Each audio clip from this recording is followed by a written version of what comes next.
Well, good morning, everybody. It is AM Power Time. I'm excited for today's call. It'll probably be a little shorter than usual, but I always say that and then I go over. So, if you're new with us, if this is your first AM Power joining us today, put a one in the chat. I want to see if there's any new people on the line. Put a one in the chat if this is your first AM Power. All right, David. Good morning. Good morning. So if you don't know, the reason that we do these AM powers every Monday through Friday, same time, same channel. We also put it on our podcast on YouTube and in Apple and Spotify and Google Play. I don't know, all the different places. The reason that we do these is to really be able to give you a way to jumpstart your day. And whenever you're feeling that you might be a little alone in business, you can always listen to the podcast. All right, so let's get this party started. We're going to have some fun today because, my topic is something that I would say is near and dear to my heart. But let me introduce myself and we'll kick this off the right way. All right, welcome everybody to AM Power. My name is James Leonhardt. I've been in this industry for about 27 years, helping people grow businesses online as an entrepreneur. And it's been a wild, wild ride of just being able to travel around the world, create freedom, all those different things that people really get into a business like this to create. But it wasn't an overnight thing. And I think a lot of as I look back on my past, a lot of introspection and reflection when you're building a business. Before I dove into this industry of really doing person-to-person sales, online marketing, where you're talking really to humans, before I was in this industry, I was a professional dog trainer for about 7 years. I was with a company called Canine Companions. We taught a method called the kinship dog training method, which is actually trademarked. And I worked with the U.S. Canine. And I was the guy I trained bite dogs, but I trained bite dogs that bit their owners. So we'd go in and fix the problem dogs. And so I did that for about 6 years. I didn't know at the time, but looking back on that, it was really preparing me for what I do today. And I think everything we go through, challenges, wins, all that stuff, is designed to prepare you for where you're going to be, not where you are today. A lot of us question this and go, why is this going on? What's going on? Well, God's getting ready. He's preparing you for where you're going to be and the people you're going to impact and the value you're going to add. It's all about preparation. So I was a dog trainer. I was an apprentice for 2 years. I trained about 2,000 dogs before I was allowed to go do it on my own. And I really understood duplication from that experience, but I didn't understand it at the time. And what I mean by that is when I would go out and train dogs, I was usually by myself. And I'd go out and I'd train the dog and everything. And once in a while, because when I was out on my own, I didn't need our master trainer with me. Eventually became master trainer, but our master trainer once in a while would just show up. And out of the blue, I'd be training dogs at a house because he would know where I am, and he would just show up. It was probably like once, maybe twice a month. And the biggest, I didn't understand this at the time, but he told me the biggest compliment he received was when somebody said this. So I'd be training a dog, I'd be interacting with the client, and he would come in as a guest. We wouldn't even say who he was. He would come in and he would start training the dog in front of them too. And they would turn to him and say, "Wow, you train dogs just like James." I was like, "Oh, that's what duplication is." when when the teacher looks like the student looks like the teacher. You can't tell the difference.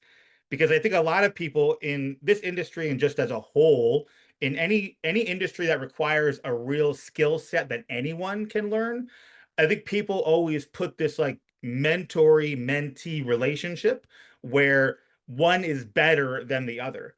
One is just in a place that's different than the first one. And so really understanding that concept early on, I think that's what kind of led me to go, oh, this network marketing thing makes sense. Okay, I'm an apprentice, somebody teaches me how to do this. But one of the things I kept coming up against a lot was, somebody would come to my business, I would recruit David. Dave would come in the business and like, James, I'm gonna crush this. I know a million people. It's gonna be amazing, man, man, man. This is gonna be great. It's gonna be great. It's great. And then David would disappear in a week. And I would try to call David. I'd be like, David, man, where'd you go? What happened? You said you're gonna do big things. And I'd get upset because David didn't come through on his word. And then I'd enroll Sabrina. And Sabrina would come in and she'd be like, "Yeah, I don't know if this is a business for me. I'm super skeptical. This seems too good to be true, and I don't know about this." And then all of a sudden, next month, Sabrina would be a diamond. And I'd be like, what the heck? You just said you were skeptical and you didn't believe this, but how did you? I don't know. Okay. And so I got to this point, and actually Keith Williams trained on this last weekend, was this emotional roller coaster where we get excited when somebody comes in our business, we get upset when they don't. Then we get excited when somebody comes to our business and they leave our business and they don't, or they don't return our calls, or whatever the reason is. We go on this emotional roller coaster and we allow other people to do that. And one of the things when I train dogs, I the best thing I could teach a client on how to train a dogs is to control their emotions, because dogs keen in on emotions really well. They can tell if you're scared, they can tell if you're happy, they can tell if you're sad, and they will do something that's built into their DNA to react to that emotion. Because in the dog world, I'm not gonna, I hope I don't hurt some feelings today, but dogs don't have emotions. Dogs have reactions to stimulus. And so when people put emotions onto a dog, like, oh, the dog looks happy. The dog can't be happy like a human can. They can be a jovial character and all that kind of stuff, but they don't have the emotion how we define happiness. I'll give you a really big term. Whenever you put human emotions on something that's not a human, that's called anthropomorphication. And so you could do that with a dog. I could do it with a pen and be like, "Oh, this pen, it looks so happy. My happy pen." That's transferring emotions to something. And so where am I going with all this? So in this industry, one of the things that you might know about me is I love systems. I love developing them. I love building them. It's like I'll build 9 PowerPoints and throw out 8 of them, and then I'll change the ninth one 20,000 times. I just like making systems. I like to see how I can make a system, and then Sabrina can do that system and have the same success that I do. That's the goal, is how do you do that? And so that's how I logically try to make sense of things that don't make sense to me. I make a system out of it. And you might have seen my ACEs training. This one is about dogs. So we're gonna have a little fun. I actually came up with this. Well, I have my secret little partner in crime. We call him Bob. If you know who Bob is, Bob did help me out with this as well. Bob is my GPT bot that knows me really well. We talk for hours on end. And so we talked. We came up with a title for this, and the title is "Unleashing the Potential of Your Pack." And if you don't know, I like words. Unleashing actually has a different connotation here, because one of the things that I was trained to do as a master dog trainer was, how do you get your dog to be off leash trained? How do you get it to where they don't need you? Like, and I always had this analogy when we were talking to clients that I'm going to really date myself. I don't remember when you used to go to the vending machine and you'd get those little sticky hands. Remember those sticky hands? You'd stick them. That's going to date me like big time, but I think you're all with me. If you know what, if you're not talking about, put a 5 in the chat. If you know the sticky hands, right? The sticky hands, you fly them in the wall and be like, "Oh, wow, it's stuck." I'm like, it was so easy to entertain us as children, right? Now they need like 3D and VR, and I'm like, sticky hand on a wall. That would entertain me for hours. I digress. The reason I'm sharing that analogy is the way that a sticky hand works is the same way you want to keep the attention of your dog.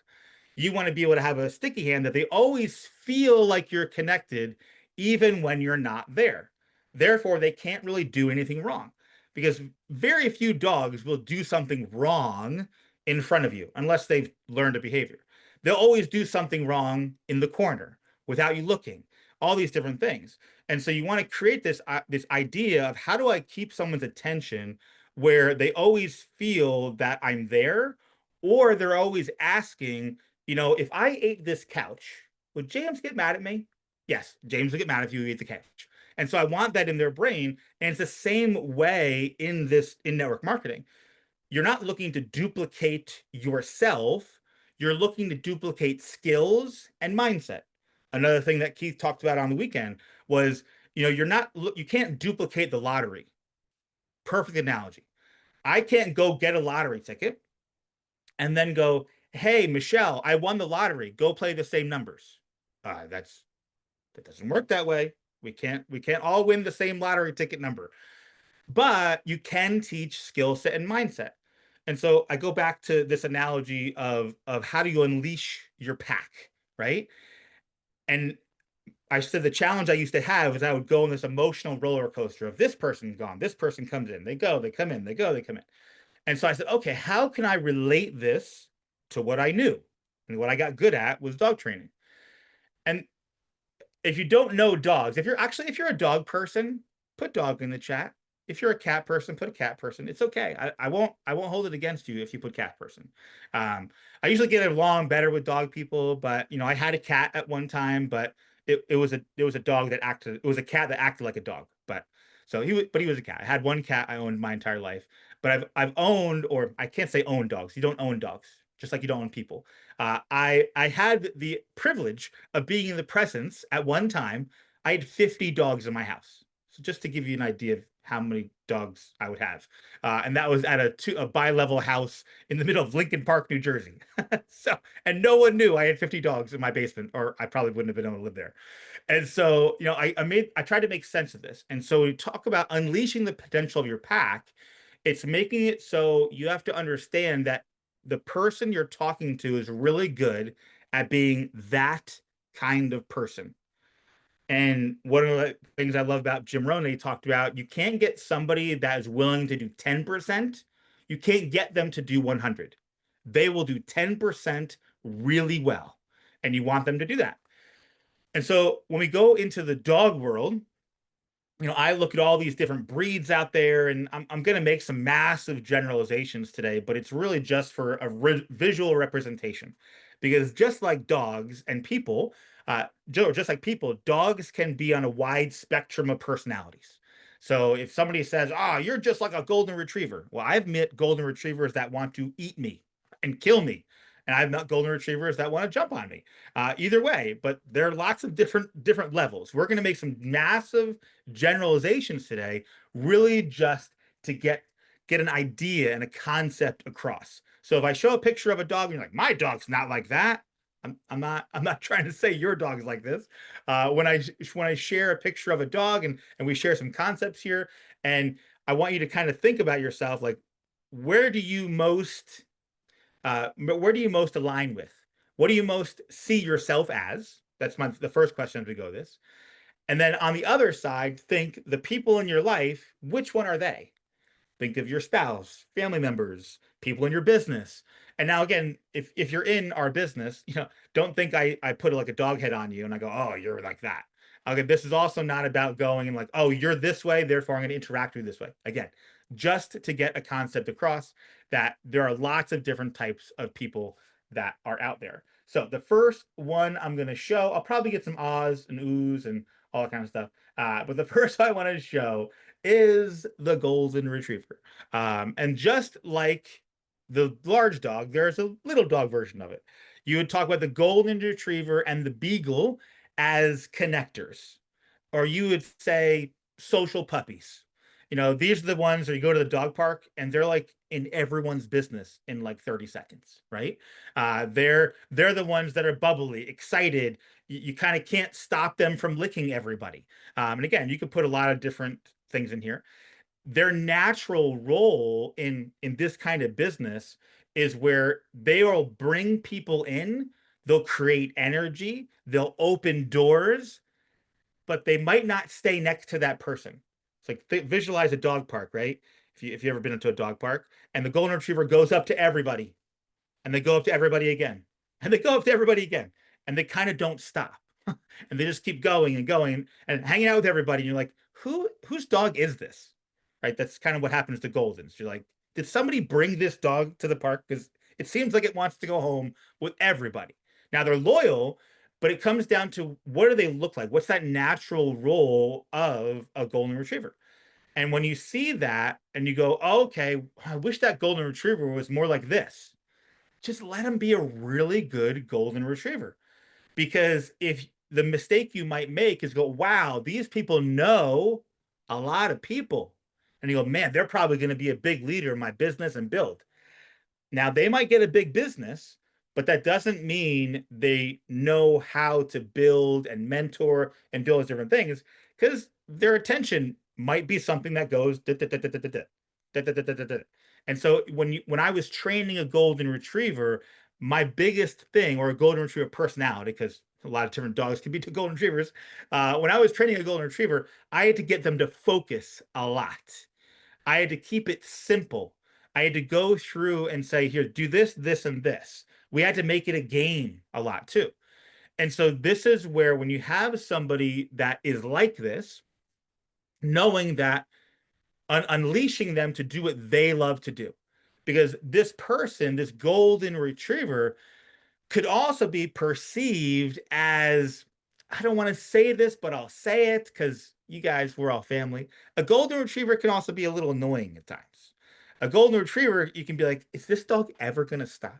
Can you just sit down and just relax for like 10 minutes? A boxer could be in this arena too. I can see a boxer in here, always jumping, always being excited. And so there's nothing wrong with that. You just have to know, because like when somebody's a connector, they're the people that are going to bring you the biggest leaders, and they're not going to know it. Just like when a golden brings you 5,000 balls, and you're like, why don't you just bring the same one back? You don't want them to. You want them to go bring lots and lots of people into the business.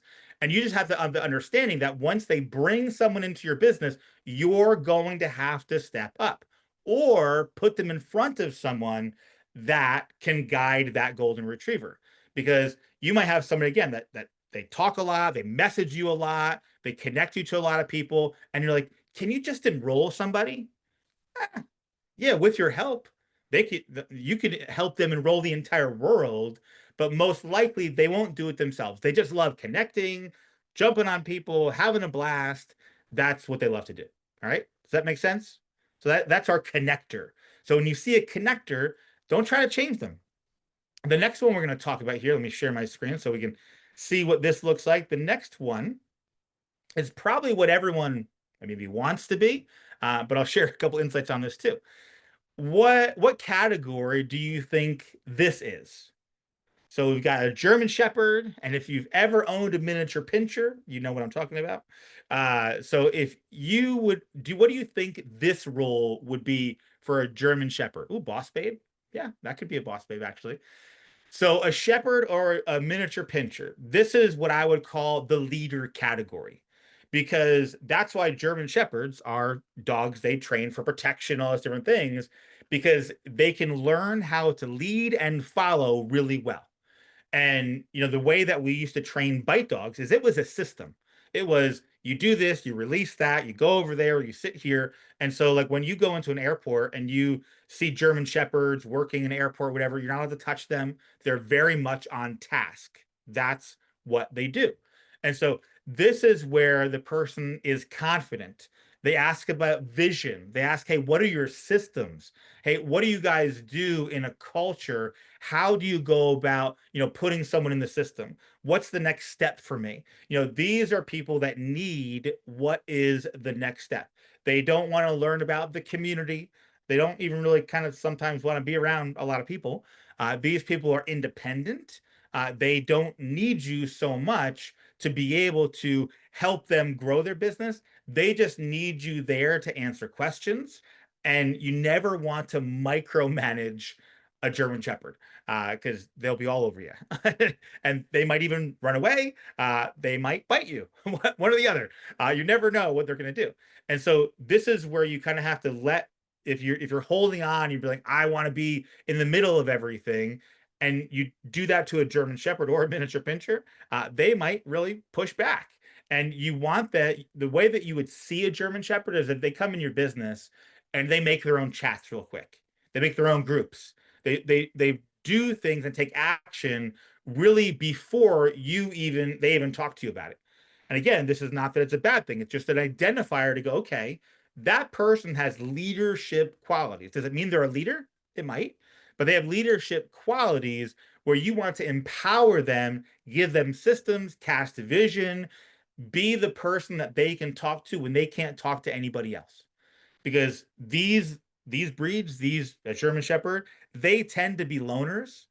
They tend to be kind of outside the pack sometimes. And so this is where when you bring them in, you want to respect them, you want to give them space, you want to give them a chance to make an impact. These are the people that when they're ready, they get on AM Power and they want to share on AM Power because these are who you want in your business. You want people to step up and do more than you. Because remember, if you recognize yourself as a connector or a social puppy, and you're like, but I want to be a German Shepherd.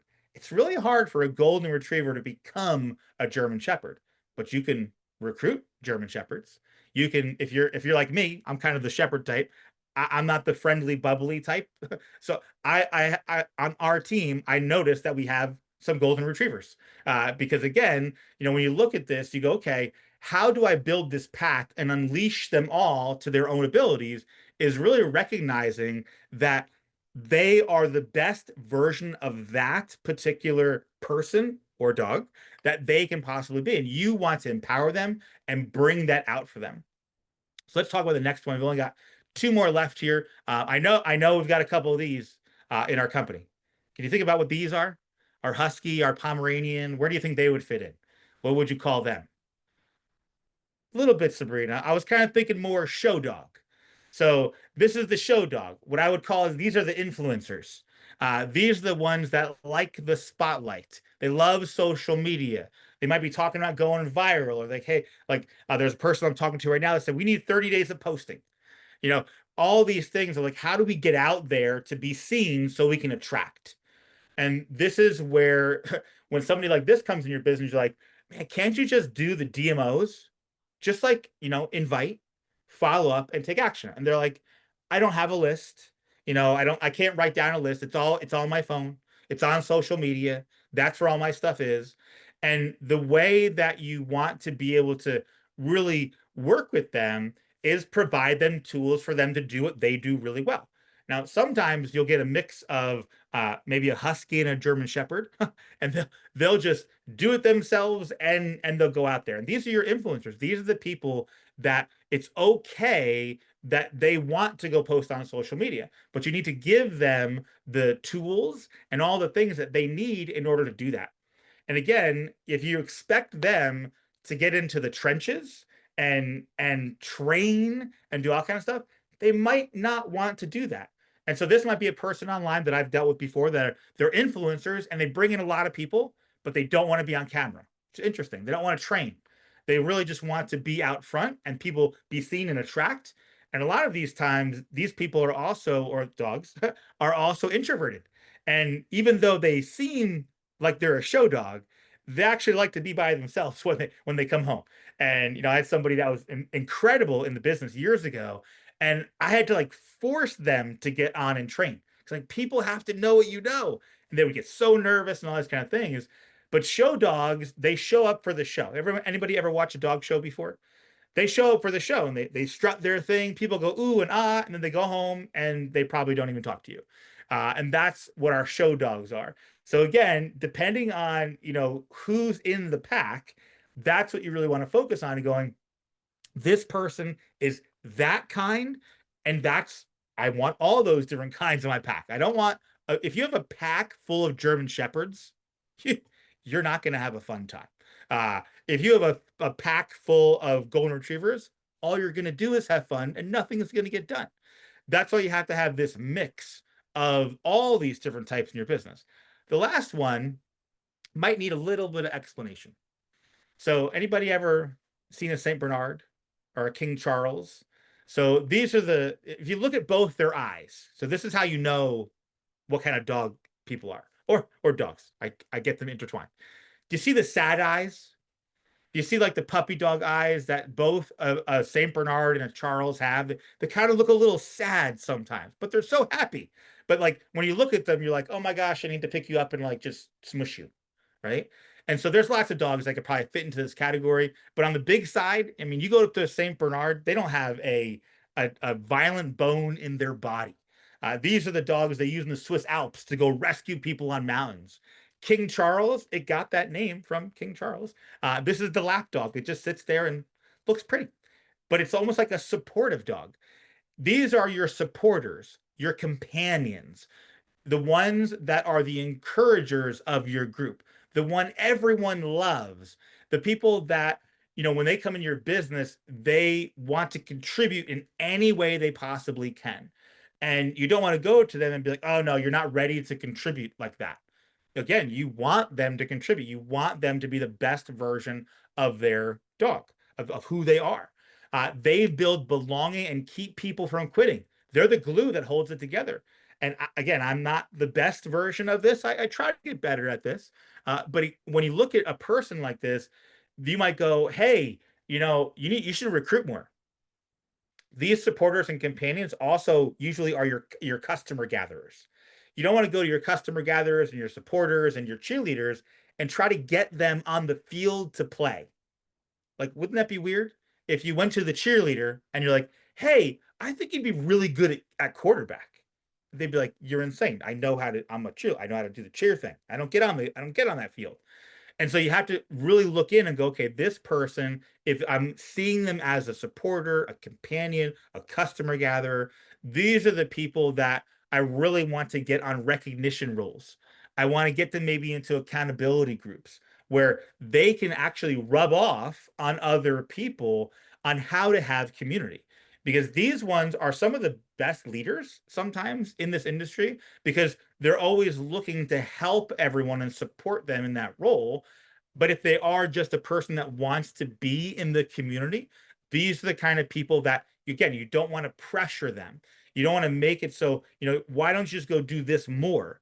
Keep them in that role and be able to go through with it, be able to go through your pack and go, okay, this is the kind of person these people are, but all at the same time, you don't want to pigeonhole somebody. You don't want to go, oh, okay, well, Sabrina's this, so I'm gonna treat her like that. That's not the idea of this. The idea of this is to go, okay, if I'm bringing someone in the business, and you could do this with color code personalities, another way to do this. I do it with dogs just because it's innate to my brain. And so when you have somebody come in, you go, okay, this person is like, they are not, because they can't be a dog. Uh, this person is like a golden retriever, or this person is like a German shepherd. And the easiest thing to do sometimes with these dog breeds is put them and pair them with a like breed. So if you bring in a golden, put them with another golden. They're going to have a blast together. The other thing you might want to do is sometimes pair them with somebody that's not them. So if you have somebody that's not really growing in your business and they're like, I got to do this, I want to do this. Like let's say Michelle comes to me. Michelle goes, okay, I really want to grow my business, but it's stagnant for some reason. I don't know why. And I go, okay, well, I'm going to assess her and go, okay, maybe I don't think Michelle, you're this. But let's say Michelle is a golden retriever. I might want to pair her with a German shepherd. I want to pair her with somebody that doesn't, that they're different strengths so they can work together and really learn from each other. So it depends on, what kind of task you're doing, whether it's, are they wanting to grow? Are they wanting to have fun? What are they experiencing? And that's really how you want to bring this all together. Because the way to have this pack that's unleashed and just out there doing their business, being the best version of themselves, that's where you have the most success. If you find in your business, and I have found myself in the business like this before, where it's all about you and it's about what you're doing and people are following what you have, you really have to look back and go, okay, wait a minute, I must be not attracting the right kind of people in my business because you want to look in your business and go, wow, I've already got these other leaders coming in. And when you go, why am I not attracting those people? That's why, like David always talks about, you have to rise to the person that you want to attract. That's why you learn the 12 steps of success. It's not about becoming a pro at all of them. It's about attracting the right people in your business. Because if you post things that a German Shepherd likes, just like if you use the right treat with a German Shepherd, if you use the right treat, you'll attract the right dog or person into your business. Yeah, and Betty, there's somebody asked if there's mixed breeds. There's lots of mixed breeds. I'm just talking in generalizations around, how would you really identify people? How do you work with them? And then really, how do you attract them? Because everything in my brain is always about fishing and farming. I'm never hunting. I'm fishing and I'm farming. And so in order to catch a certain fish, I need to use a certain type of bait. In order to farm and I want a certain type of plant, I need to use a certain kind of seed. I've never seen somebody use a pumpkin seed and up pops a pine tree, right? I've never seen somebody use a squid and catch a trout, because there's no squids in those rivers. It's just a different type of bait. And so you really want to go, okay, how would I attract these different types of dogs into my business so I can have a pack that really doesn't need me to lead the way? Everyone they have their own leaders, they have their own packs and little huddles of their own. And that's where it really comes from. Because, as you as we wrap this up today, when you think about your business and why you're having success or not having success, I go back to the beginning of this. This business is all about controlling your emotions. When I wasn't having success in this industry, I depended on people to show up. I got upset when people left my business. I would question, what am I doing wrong that this person doesn't want to do the business? I didn't find the right people yet. And not until I unleashed that myself, I let that go. That's when people that were a higher skill set and mindset than myself, that I respected, came into the business. Because I didn't pigeonhole myself and say, I only want these kind of people in my business. I said, whoever comes to my business, I'm going to support and add value to their life the best I can. And you're not going to be perfect all the time either. Just like dogs are not perfect all the time. You might love your dog one day and, want to throw them out the window the next, depending on their actions of the day. But it always comes down to understanding that you want a pack full of all different types of dogs, all different types of people. And when you can look at your business and say that, you're going to have a successful business, because you're going to know people are taken care of. You're going to know people are being led, they're being supported, they're getting taught how to do social media from the show dogs. The show dogs are great at teaching social media. And so when we look at where you are in your business today, in order to do the next step, because people always look, what's the secret? How do I break through? How do I go to the next level? Look inside yourself and know yourself better than you did yesterday. That could be through personal development. It could be listening to podcasts, whatever that is. But I'm always looking to do a personal assessment on myself. When my business is not where I want it to be, I don't look into our business and go, how do we get these people to do more? Wrong question. The question you ask yourself is, how do I improve myself so I don't feel emotional about my business not doing well? Because I have to pull myself out so I can go take action and have a better mindset that all my business is not doing well. It's just like how if I was with a dog and they weren't being trained well. It's not the dog's fault. Dogs are really good at being dogs. I have to look inside myself and go, how can I show up differently to train this dog? It's about what you do, not what they do, not how they do it, because you want to be the example. And here's the last point that I'll leave on today. If there is not someone leading, everyone will try to lead. And what I mean by that is, whenever I trained a client on how to train their dog, it was more about how they showed up to the dog, not what the dog did. And when you show up in this world, how are you showing up? Are you showing up as someone people want to follow? Or are you showing up as someone that they just want to play with in the park? Because in this industry, in this business, you can actually grow into something that doesn't look like what you started as. And so thank you so much for spending this little time with me. Hope we had some fun. Hope you got some smiles. And this idea of unleashing the people in your pack can maybe changes your perspective on how you look at people, and making this a fun game. This doesn't have to be as serious as you think, and we can have fun at all times, no matter what's going on. So thank you so much for hanging out with me today. And again, you can find all these recordings on our podcast on Spotify, and everywhere that you can find a podcast. And just thank you so much for your time. And we'll see you tomorrow on the next one.